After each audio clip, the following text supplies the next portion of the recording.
Hi, all of you wonderful scuba divers out there. Welcome to the Scuba Diver Magazine podcast, where I break down the latest scuba diving news and things that have piqued my interest over the previous week. This week, tickets for our digital screening of Diving into the Darkness are now available, and you can watch it with us. A British scuba diver who saved her twin sister's life in Mexico by repeatedly punching an aggressive crocodile 3 years ago has been awarded the King's Gallantry Medal. An Australian stripper is facing prison for diving for cocaine that police had already confiscated, and Shearwater have released an air-integrated version of their new Peregrine dive computer. So yes, the first news story is that in June you can be one of the first to view the new documentary Diving into the Darkness, which is an award-winning documentary which covers the awe-inspiring odyssey about cave diving icon Jill Heinarth and her journey of exploration, resilience, and self-discovery inside the planet's deepest depths. You can pre-order your virtual ticket for $10, and you can tune in to watch the documentary from the 9th to the 15th of June. You've got an entire week to stream it. You will get a virtual ticket, and that includes unlimited viewing of the film during this time frame, so you can watch it as many times as you like. It's non-shareable, unfortunately, and it's non-transferable. And as an extra special treat, you'll also receive an invite and a link to join Jill Heinarth and director Nays in a virtual Q&A with us on the 15th of June. Jill Heinarth is a Canadian explorer and storyteller, and is one of the world's greatest living cave divers, who is fueled by insatiable curiosity to explore the unknown veins of Mother Earth, as she calls them. Jill has been involved in the most legendary and demanding cave diving expeditions of all time, from surveying the world's longest caves in Mexico to discovering giant iceberg caves in Antarctica. I'll pop a link to the webpage where you can pre-order your tickets down in the description below. And I'm going to be doing some YouTube videos, sort of going through the trailers and whatnot. So head over to the YouTube channel and subscribe and keep an eye out for those. In other news, moving over to Mexico, a British scuba diver who saved her twin sister's life in Mexico by punching a crocodile has been awarded the King's Gallantry Medal. So the event occurred on the 6th of June 2021, 3 years ago. They were in Mexico. They were working in animal sanctuaries in the country as part of international backpack kind of trip things, and they decided to go for a swim in a lake that was particularly known for its bioluminescence and its turtles. There were warning signs about resident crocodiles reaching up to about 3 meters in length, but a tour company representative said that, you know what, it should be safe. But obviously, literal warning signs were there.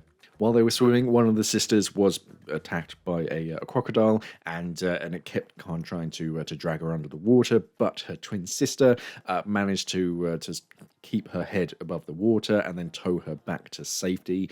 The crocodile returned, but the sister repeatedly punched it with her free hands to keep it away from her sister, and quoting, saying, "Eventually it went away and a passing boat rescued us." The sister, who was attacked by the crocodile, sustained a complicated open wrist fracture, severe puncture wounds to her abdomen, and many bite injuries to her foot, leg, and glutes. Following emergency surgery, she is said to have been placed in a medically induced coma because of the infection risk, but went on to develop sepsis.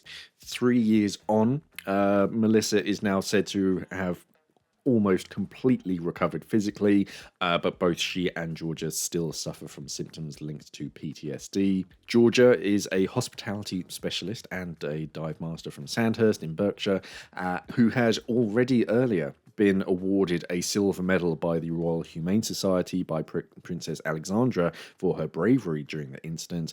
She described as now being included on King Charles's first civilian gallantry list as having come as a shock, but said that it was also a silver lining to have come out of the terrible ordeal, paying tribute to her sister's unwavering bravery. On the 11th of August this year, the Lorry sisters are taking part in the Thames Marathon, swimming the 13 kilometres from Henley to Marlow in hope of raising £4,000 for the charities PTSD UK and Campañeros en Salud, which provides aid and medical training to communities in Mexico.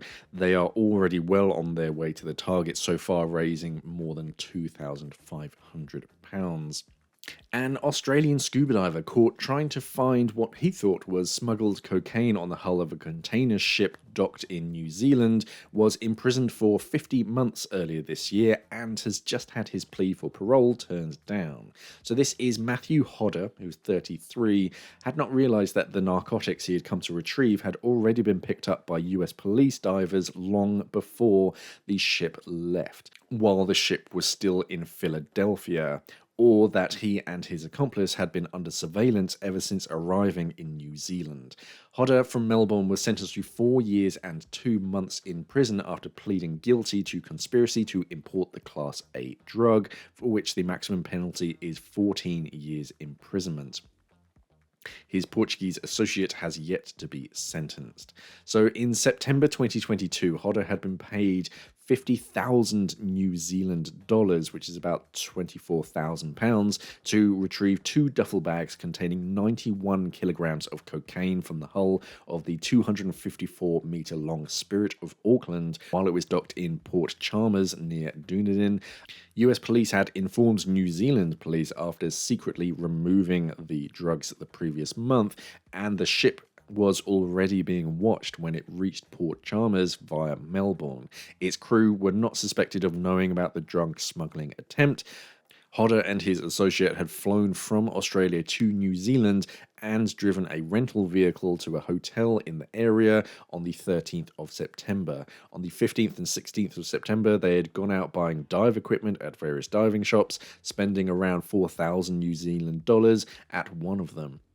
The equipment had included a BCD wetsuit, torch, knives, and dive bags. The 2 men were unaware that their vehicle had been bugged so that police could listen to their conversations. When the container ship docked on the 17th of September, the pair drove to the port and took a small boat out so that Hodder could conduct what turned out to be a series of abortive dives on the hull.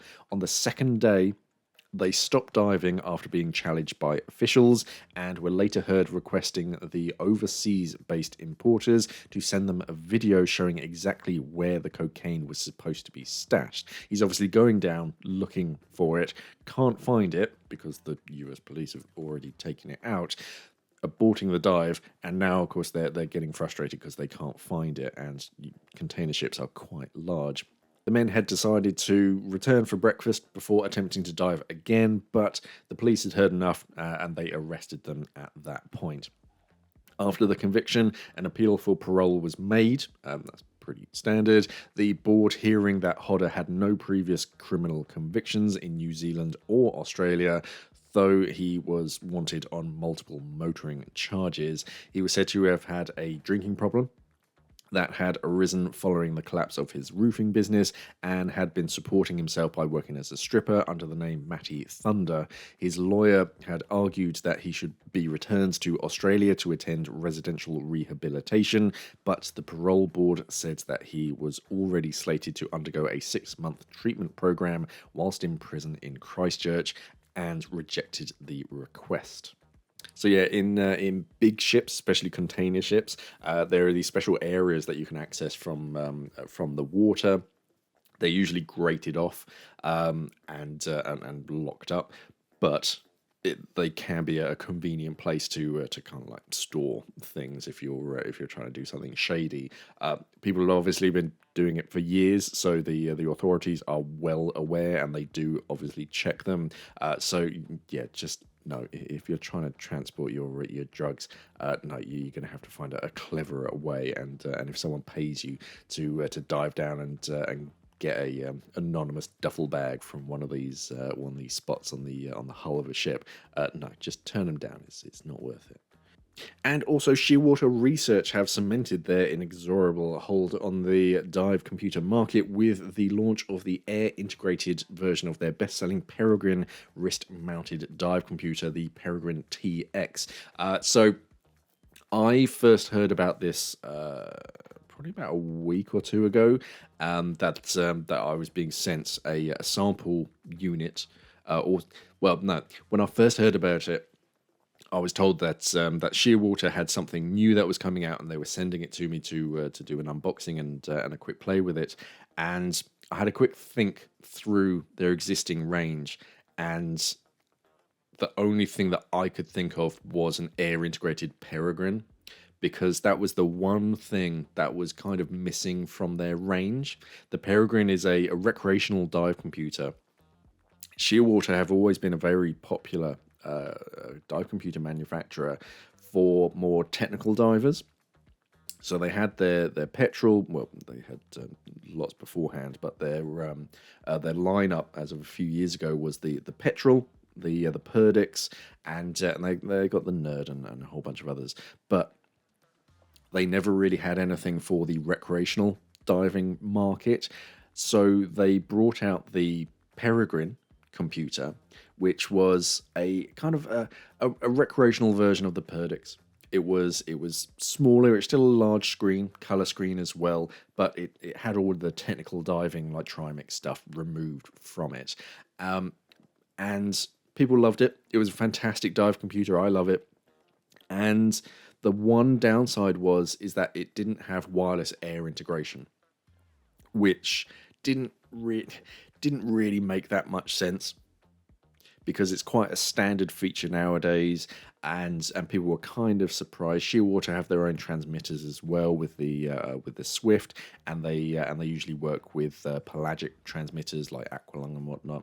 So whilst it made sense because the Peregrine was like a stripped down dive computer to make it a bit more affordable and more for like recreational divers, a lot of people asked, "Oh, if only it had like wireless air integration." So yeah, when they told me that something was coming from Shearwater, something new, I figured in the back of my mind, yeah, it's probably going to be an air integrated version of the Peregrine, and it is. So yeah, I got to play with it last week, and yeah, lovely computer. It ticks most boxes for most divers nowadays, unless you're doing trimix and like rebreather diving and all that. The Peregrine is the perfect machine for you.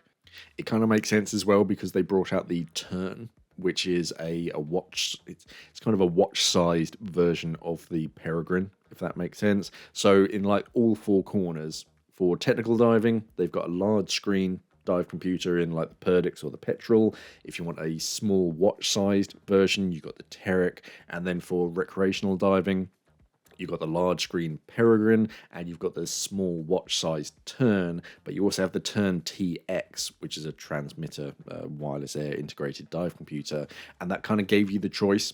If you're not interested in wireless air integration, then you have the just the regular Turn. You can save some money on that, and they now have the same for the Peregrine. So if you're not interested in your wireless air integration, the regular Peregrine is still available, and it's still a more affordable price. But if you do want that wireless air integration, you can pay a little bit more. You can get the Peregrine TX, so they're available now. That's about it as far as new dive equipment, or at least that I could spot. So let's move on to some Ask Mark questions. Mixie Caton says, hi, I'm a new diver. Obviously, I have a new question. I've got 2 cylinders, one for 21% and the other one, which is O2 cleaned with EANX 32%. What do I need to do to change the mix from 32% to 36%? Put some oxygen in. Does the cylinder need to be completely emptied? No. And filled up with scratch? No. You don't want to waste that valuable nitrox. So you'll have. If you search online, you'll be able to find some kind of nitrox calculator.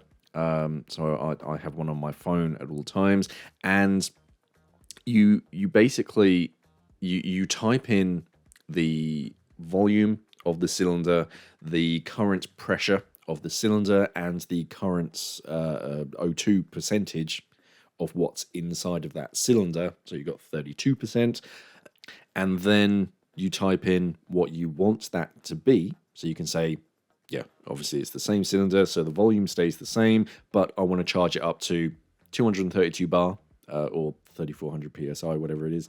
And I want that to be 36%, and then hit calculate, and it'll work out. It'll basically say, okay, fill pure oxygen up to this pressure, and then top up with air. And that will get you your percentage. We used to have a table to work it out. Someone had done all the calculations, and but nowadays, yeah, there's an app for that. There's ones on websites where you can just type it all in, hit enter, and it just tells you if you're using like 98% oxygen, fill up to this pressure, and then top it up with air, and that's how you get your new nitrox mix. And no, you don't have to decant the cylinder and start from scratch. That it's a lot easier that way, but it's much more wasteful, and it's just as easy to work it out. The one thing that I would say is take your time. The number of nitrox fills that I've done, if customers in a rush, it can be quite tricky because of the whole heat expansion of cylinders and all that. So try and give yourself as much time as possible. Top up with the oxygen, and then wait. Let the cylinder cool back down, because the pressure inside will drop a little bit as it cools down, and you'll have a worse. It'll be like 35.5% or something. So give yourself as much time as possible. Let it cool down. Check the pressure again, and then top it up again with oxygen if you need to. It's a lot easier at that stage to top it up with pure oxygen, because normally you don't have a full like 230 bar of. It's all a balancing act with filling gas, unless you have a non-return. Well, you should have a non-return valve on these kind of things, so you don't dilute your oxygen. But yeah, just take your time, don't rush it, and look up a nitrox calculator.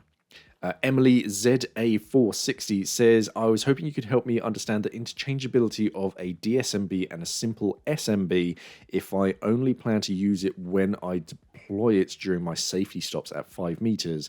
I use the simple version for this purpose, but I use the simple version for this purpose during my last liveaboard, and despite occasionally having to reinflate it at the surface due to some air escaping whilst being deployed underwater, it didn't seem to be too problematic, and so I was wondering if it's necessary to have a DSMB for this purpose.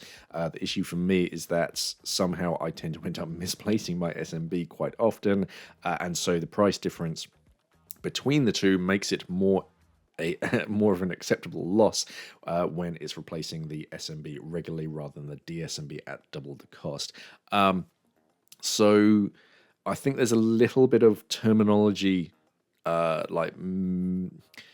mix up, but terminology is quite important. So I think when you refer to a simple DSMB, when you refer to a simple SMB, you're talking about a simple DSMB.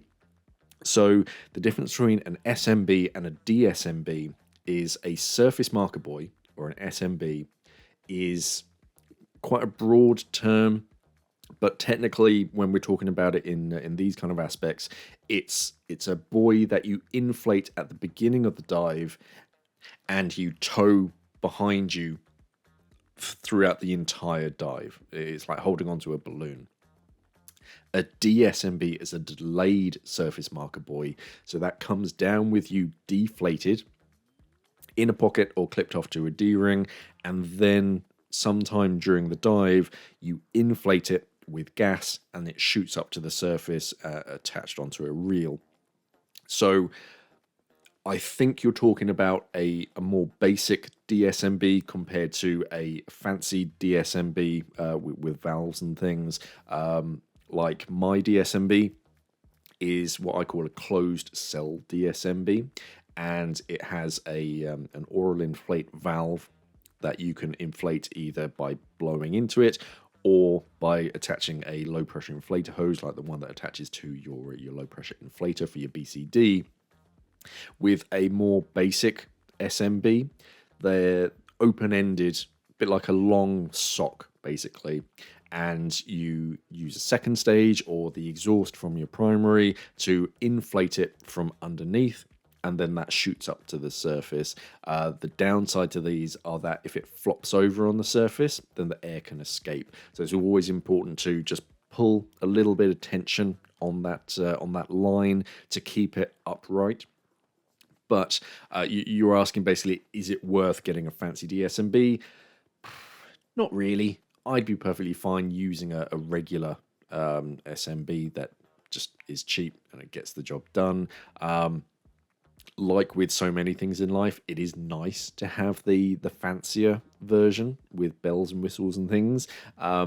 But you can get the cheaper version to do the same thing. It's like a car. You can get a cheap banger and that'll get you to and from work and whatnot. But if you've got a really fancy car, it's a little bit nicer. It still gets you there, but it is just a little bit nicer.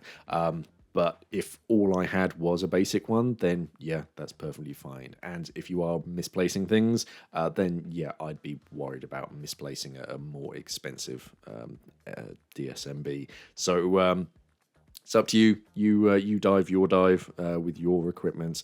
But yeah, if the regular version or a simple DSMB works for you, then yeah, just run with that. Scuba George 93 says, "What are your top 5 adaptations or customizations you'd recommend to making to your kit?" I know you've shown the spool loop before. Yeah, I was wondering if there are any other tips that you have.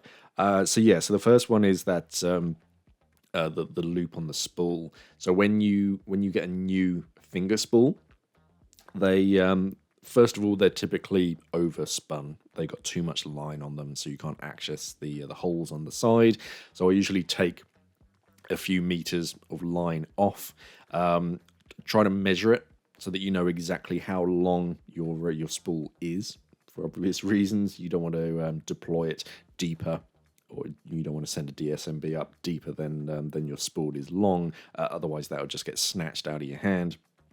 So try to measure exactly how much line you have on that spool. But then on the end of it, a lot of divers just put a small knot on the end, and it's really tiny, but actually you want it to be big enough that one, your entire hand fits through, but two, your DSMB fits through. Just makes tying that knot a lot easier, because you can pass it through the D-ring on the DSMB and then just loop it over the entire DSMB, and boom, you're done. If you're attaching onto an item, so you're laying a guideline or something, if you're laying a jump line, then yeah, you can just pass it through your hand and pass the spool through its loop, and then yeah, you're good to go. It's much faster than physically having to tie knots.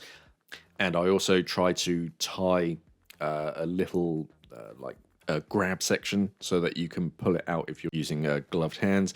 So yeah, that's a quick customization that I usually like. Otherwise, gosh, with 5 others, I don't try to customize my equipment too much, just because, well, yeah, people get a bit too liberal with their equipment. They customize it too much, and then it becomes dangerous. It doesn't work or it doesn't function as intended. But small things like on my backup mask, I put a large O-ring on one of the buckles so that I can attach a bolt snap onto it. I like to attach bolt snaps onto most things so that they can be secured, and they're less likely just to fall out if I ever open my pockets. I keep a whistle and a visual communication device with me at all times. So I often have one in my thigh pockets. Got a little mirror and a whistle that can help me get found if I'm ever lost at sea. I also keep a plastic ID card in my thigh pockets. Just God forbid anything happened to me, at least I can be more easily identified. And I usually keep. They don't do it anymore, but Dan used to have a. They used to send you like a membership card whenever you renewed. So of course that had all the Dan information and phone numbers and whatnot on who to contact, and as well as my details. So it is a little bit easier to identify and get me to proper medical help. Otherwise, mask straps. If that comes under like customizations or adaptations. I don't really go for the standard silicone straps anymore. I've transitioned over to the new like elastic fabric straps. I just find them a bit easier and a bit tougher. The same with spring heel straps on fin straps. I can't remember the last time I used proper rubber ratchet straps. They're just a pain, and as you descend, your boots compress, so the strap needs to be tightened up. Whereas if you've got spring heel straps, they just do it automatically. Hoses, custom hose lengths are very important. Even if you're not diving like a long hose primary donate setup, if you're using like custom length hoses, you can be a bit more trim. You've got less like slack hose dangling around. You see a lot of photos and videos of divers who are just swimming around and they've got this huge loop of hose leading to their primary that's just begging to get caught on something, whether that be if you're diving in a shipwreck, it just gets snagged on something, it yanks your second stage out just at the worst moment, or your buddy gets a little bit too close and it gets caught on their fin strap or whatever. So custom hose lengths just to keep things nice and trim and close to your body, less likely to get tugged. What else? I think that's about it. There's going to be little things like on my dive computer straps, I've got a line cutter just so that it's quick and easy, and that way I kind of know that I always have some kind of cutting device with me. I think that's about it. There's going to be others, but that's about all that I can think of off the top of my head. Otherwise, most of the questions seem to be about the new Peregrine and different features on it. So I'll get to them as soon as I can. Otherwise, that's about it. So definitely check out the Diving into the Darkness link that will be down in the description. From the 9th to the 15th of June next month, there'll be a digital screening of it. And as I said, you can watch it as many times as you like. And we've got a Q&A with the filmmakers coming up on the 15th. We don't think we haven't confirmed a time yet. We're just working on calendars. But that should be happening on the 15th. Otherwise, head over to our website, scubadivingmag.com. Check out everything that we do over there for the latest scuba diving news. And subscribe to the channel here, depending on where you're listening to it. But especially over on YouTube. That's where I do most of my work. Thank you for listening, everybody. And of course, safe diving.